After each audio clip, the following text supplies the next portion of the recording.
Untuk menghindari potensi kebakaran lahan gambut saat membuka lahan, petani tomat di Desa Pungkur Besar, Kabupaten Kuburaya mengembangkan teknik mulsa.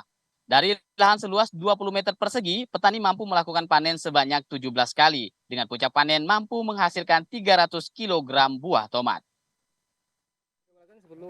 Memasuki musim kemarau panjang, ancaman kebakaran hutan dan lahan, terutama lahan gambut, kerap menghantui wilayah Kalbar.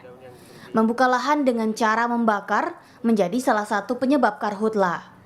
Namun, petani tomat di Desa Punggur Besar, Kecamatan Sungai Kakap, Kabupaten Kuburaya, Kalimantan Barat tetap dapat bertani pada lahan gambut tanpa membakar. Sebab petani di kawasan ini mulai mengembangkan teknik menanam tomat di lahan gambut dengan teknik mulsa. Ahmad, salah satu petani tomat, mengaku menanam dengan teknik mulsa lebih menguntungkan. Sebab hanya menggunakan sisa-sisa tumbuhan yang ada di sekitar kebun sebagai media tanam. Dengan lahan seluas 20 meter persegi, Ahmad hanya mengeluarkan biaya sebesar 1,7 juta rupiah mulai dari pembelian bibit hingga panen. Dengan teknik ini, tomat bisa dipanen hingga 17 kali. Bahkan pada puncak panen bisa menghasilkan sebanyak 300 kilogram buah tomat. Kalau kita dari awal, sebelum mulai menanam, kita mulsanya sudah dipasang duluan dengan organik yang lainnya. Setelah 1 minggu baru kita mulai tanam. Perawatan lanjutan?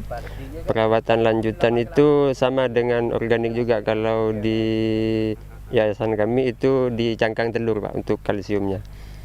Pakai cangkang telur, disemprotkan pakai sprayer untuk menjaga pertumbuhan dia agar tetap kuat di musim kemarau.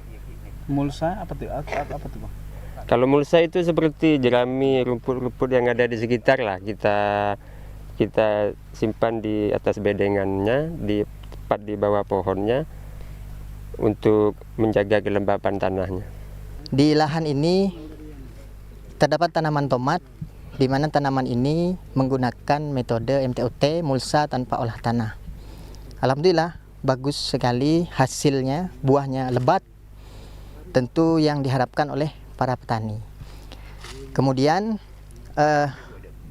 metode ini mudah, murah, dan menghemat biaya dan tidak banyak tenaga.